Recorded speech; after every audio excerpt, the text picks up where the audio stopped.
اللہ اللہ اللہ اللہ اللہ۔ السلام علیکم ورحمۃ اللہ وبرکاتہ۔ وعلیکم السلام۔ الحمد للہ نحمده ونستعینه ونعوذ باللہ من شرور انفسنا ومن سیئات اعمالنا، من يهده الله فلا مضل له ومن يضلل فلا هادي له، واشهد ان لا اله الا الله وحده لا شريك له، واشهد ان محمدا عبده ورسوله، اما بعد فان خير الحديث كتاب الله، وخير الهدي هدي محمد صلى الله عليه وسلم، وشر الأمور محدثاتها، وكل محدثة بدعة، وكل بدعة ضلالة، وكل ضلالة في النار۔ محترم حاضرین، سامعین و سامعات، ناظرین و ناظرات، کتاب التوحید کے اس درس میں آپ تمام حضرات کا خیر مقدم ہے۔ اللہ رب العالمین ہمارے اور آپ کے مل بیٹھنے کو قبول فرمائے، علم دین، علم نافع سیکھنے، اس کے مطابق عمل کرنے، اس کی دعوت عام کرنے اور اس راستے میں آنے والی مصیبتوں کے اوپر اللہ رب العالمین ہمیں اور آپ کو صبر کرنے کی توفیق نصیب فرمائے۔ محترم حاضرین، کل کے درس میں فرشتوں پر وحی الہی کا خوف کے مسائل، یعنی اس چیپٹر کے مسائل کی وضاحت ہم آپ کے سامنے کر رہے تھے۔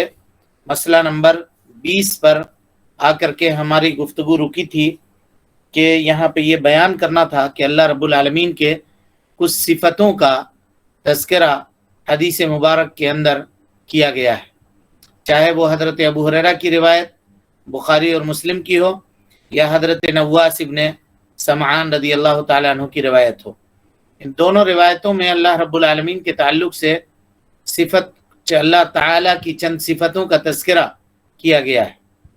تو ان صفات میں سے کسی میں کلام کا ذکر ہے، اور کسی میں اللہ جیسے آیت کریمہ میں اللہ رب العالمین کے علو، بلندی کا تذکرہ ہے،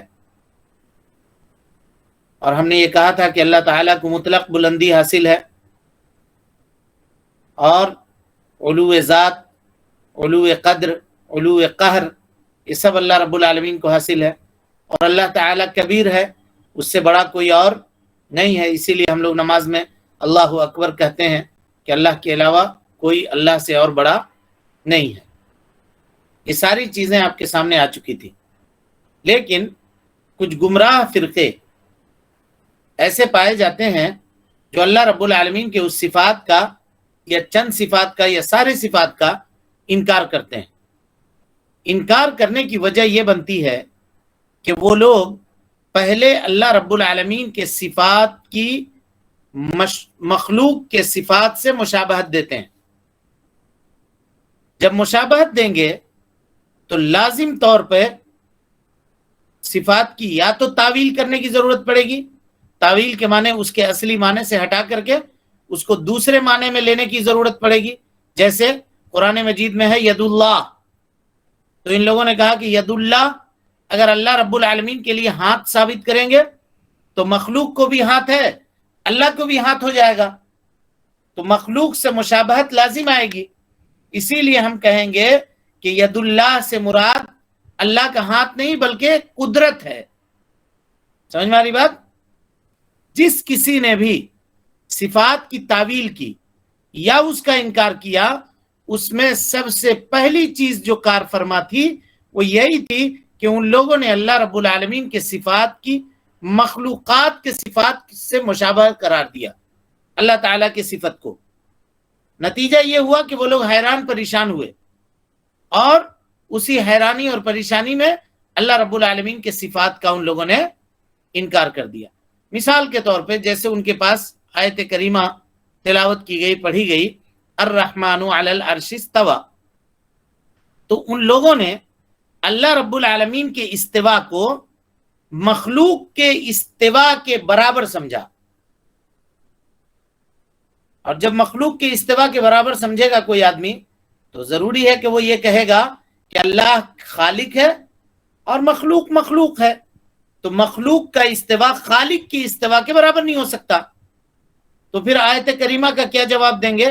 تو وہ کہتے ہیں یا تو ہم انکار کر دیں گے یا اس کی تعویل کریں گے، یا اس کی تعویل کریں گے، یعنی اس کو اپنے اصلی معنی سے ہٹا کر کے دوسرے کسی معنی میں مراد لیں گے.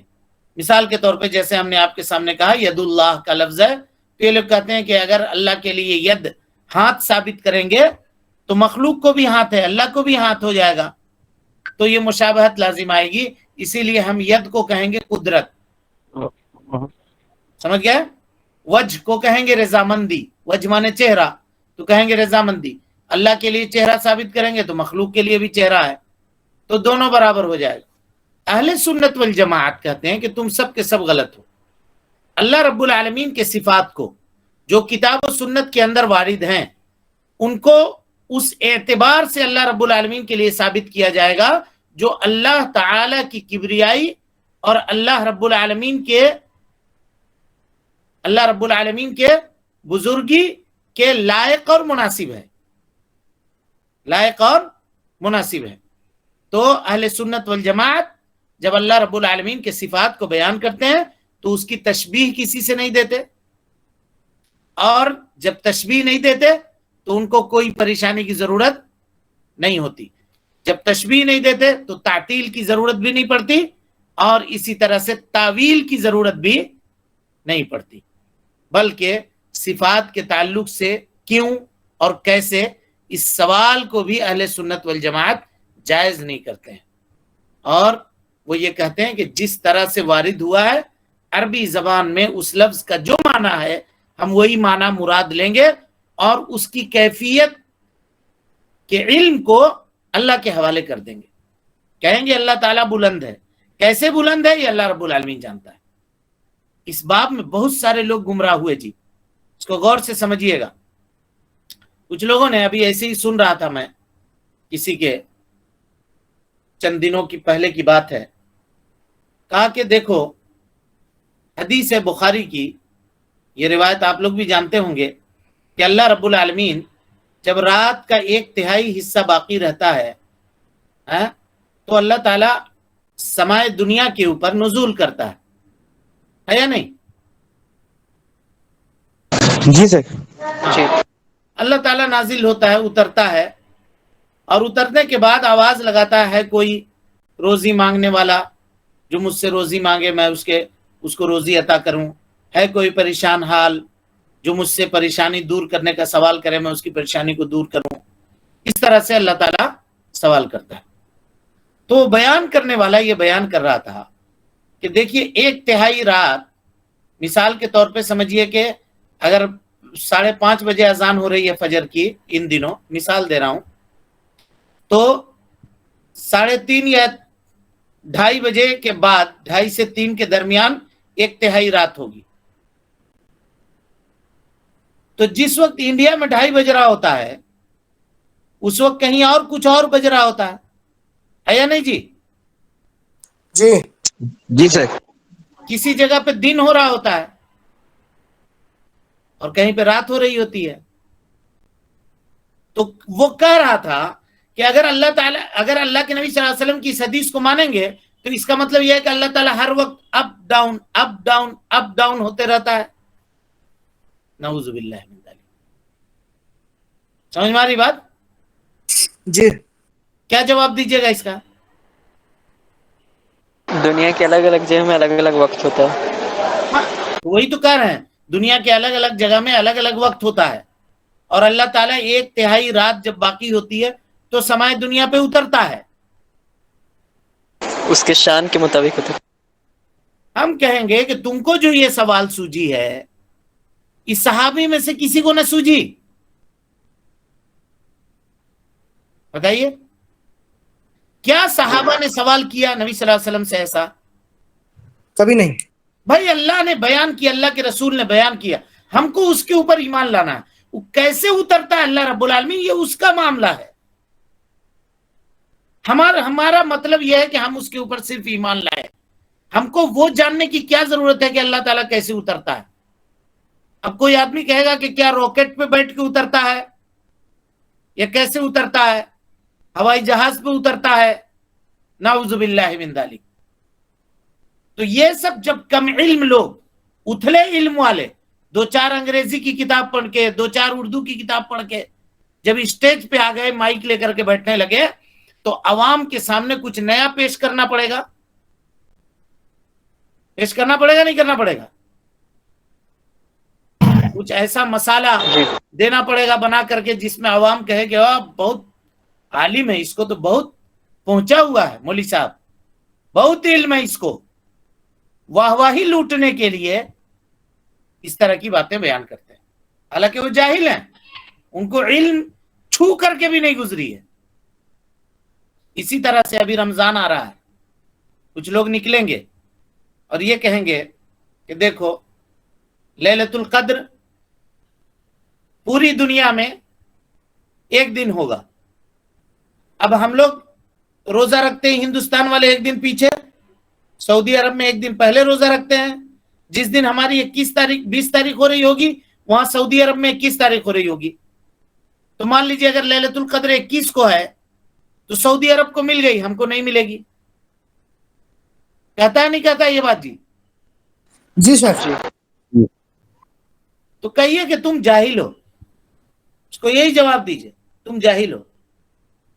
یہ بتائیے کہ نبی صلی اللہ علیہ وسلم کے زمانے میں جب ٹیلی فون نہیں تھا تو ملک شام سے ملک مدینہ خبر کیسے پہنچتی تھی کہ چاند آج دکھ گیا؟ کیسے پہنچتی تھی؟ لوگ جا کے بتاتے تھے۔ کتنا دن لگتا تھا؟ 1 مہینہ۔ پھر تب تو بقرعید عید ہو جائے گا، تو کیا ان لوگوں کو پھر لیلۃ القدر نہیں ملتی تھی؟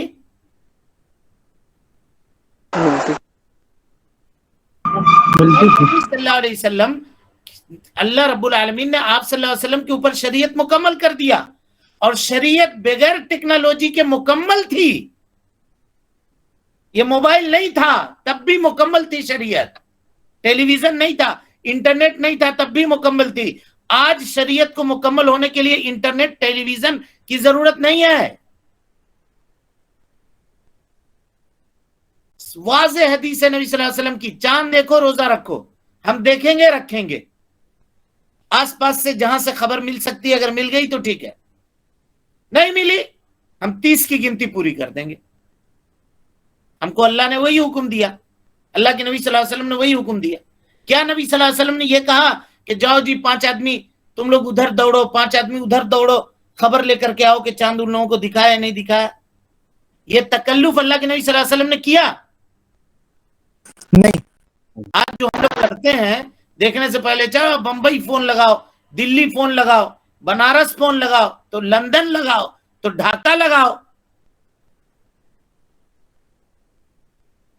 اگر یہ دین اس زمانے میں، نبی صلی اللہ علیہ وسلم کے زمانے میں، بغیر موبائل کے، بغیر فون کے، بغیر واٹس ایپ کے، بغیر فیس بک کے، بغیر انٹرنیٹ کے مکمل تھا تو آج بھی مکمل ہے، ضرورت نہیں ہے اس کی۔ اور اگر یہ واٹس ایپ، فیس بک اور انٹرنیٹ نہیں ہوتا تو کیا سعودی عرب سے خبر مل جاتی آپ کو؟ بولیے۔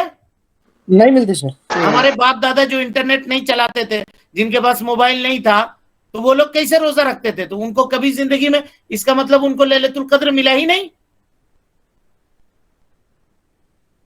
بولیے نا جی۔ ملا تھا شیخ۔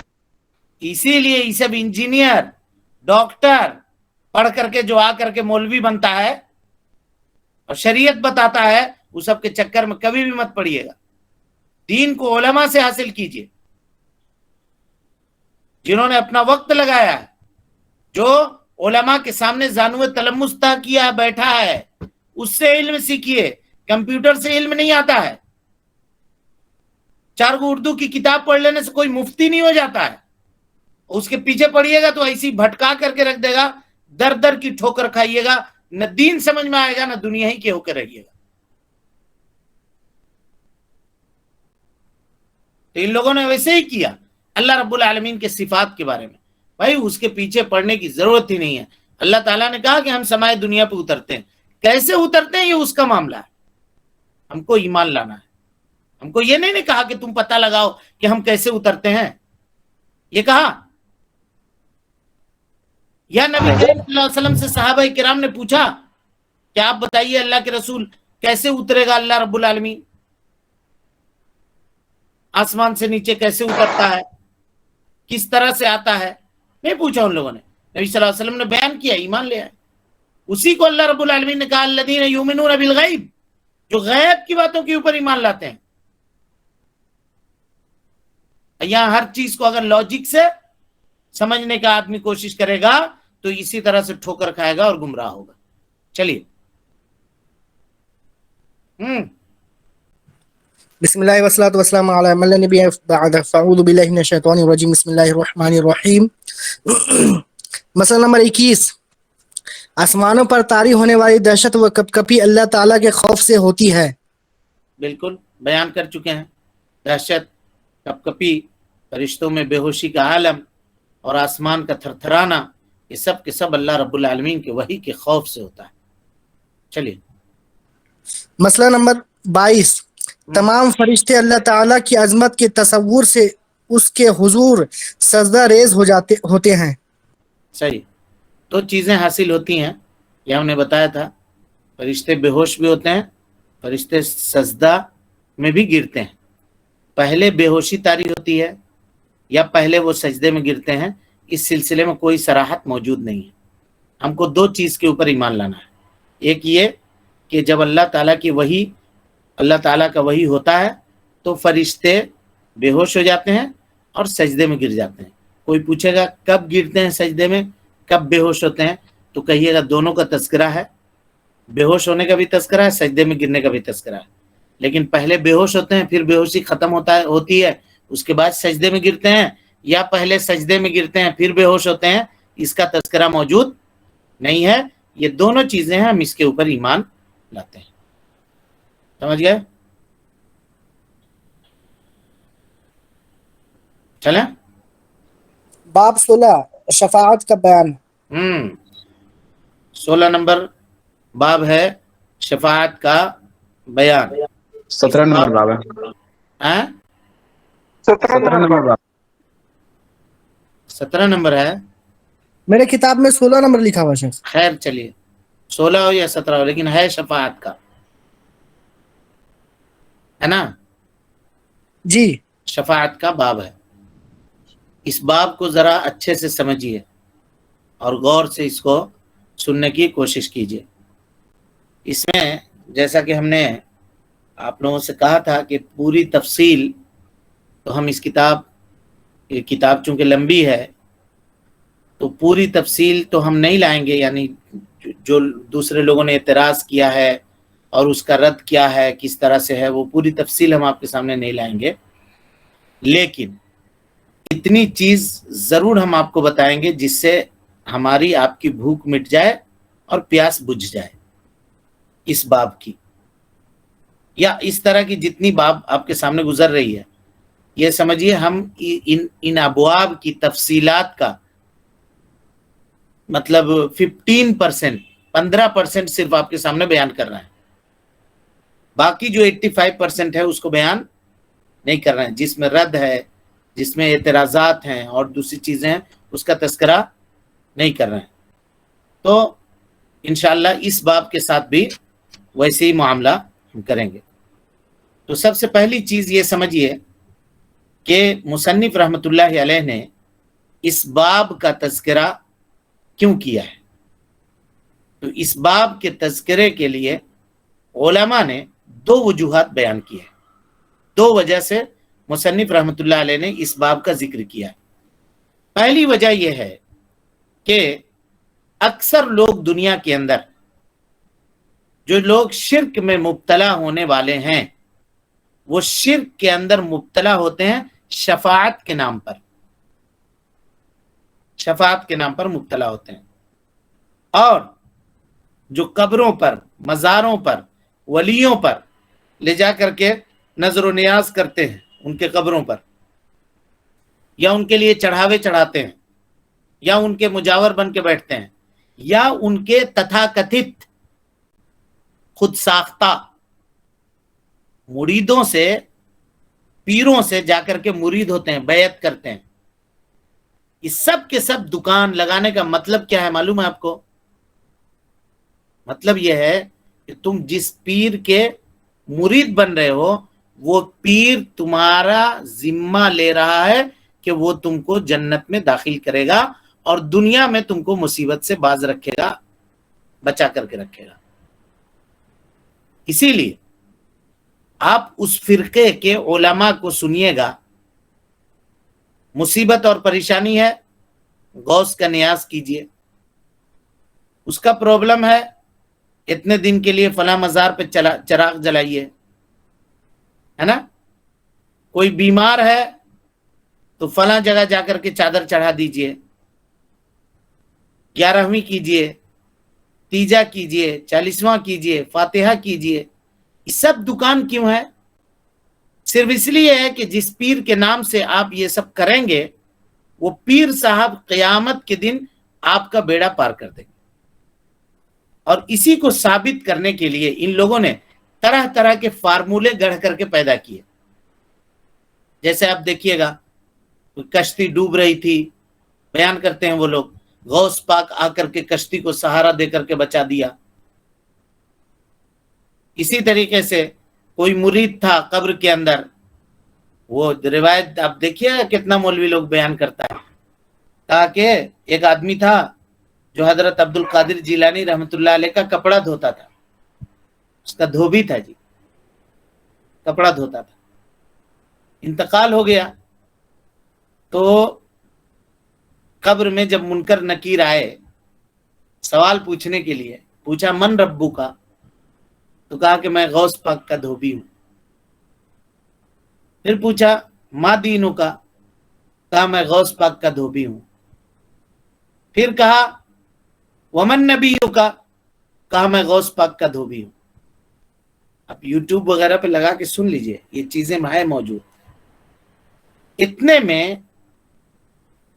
عبد القادر جیلانی قبر کے اندر تشریف لے آئے, دھوبی کے قبر میں. ایک ہاتھ سے منکر کے پر کو پکڑا, دوسرے ہاتھ سے نکیر کے پر کو پکڑا اور دونوں کو لڑایا, کھٹاکھٹ ٹھوکر لگایا ایک دوسرے میں. بولا تمہاری جرت کیسے ہوئی کہ تم آ کر کے ہمارے دھوبی کو پریشان کیا, تمہاری جرت کیسی؟ یہ واقعہ کفر ہے اور میں کفر نقل کر رہا ہوں, اس لیے کفر کا نقل کرنا کفر نہیں ہے. لیکن یہ عقیدہ جو آدمی رکھے گا وہ یقیناً کفریہ عقیدہ ہے. وہ سمجھ میں آ رہی بات آپ کو؟ جی جی. اب جب بیچارہ غریب مرید کے پاس اس واقعے کو بیان کیا جاتا ہے تو آج آدمی کو کیا چاہیے جی؟ شارٹ کٹ چاہیے. کون اتنا محنت کرے گا, کون اتنا سب کچھ کرے گا؟ 11ویں میں انتظام کرے گا, پکوان بنانے کا فاتحہ کر دے گا, مولوی صاحب کو بلا کر کے لا کر کھلا دے گا, کچھ نذرانہ دے دے گا, مولوی صاحب آشیرواد دے دیں گے, چلو قبر میں ہو گیا کام ختم. اب اس کو نماز پڑھنے کی کیا ضرورت ہے, یا اس کو روزہ رکھنے کی کیا ضرورت ہے؟ غوث پاک تو اب وہ کہہ دیا تم مرید ہو گئے ہو غوث پاک کے, اب تمہارے طرف سے جواب دینے کے لیے وہی کافی ہو جائیں گے, اب آ جائیں گے. اب ہم کو ڈرنے کی کیا ضرورت ہے؟ یہ تماشا اور یہ کھیل شفاعت کے نام پہ کیا. او غریب بیچارہ اپنے بیوی بال بچوں کے اوپر پیسہ نہیں خرچہ کرتا ہے.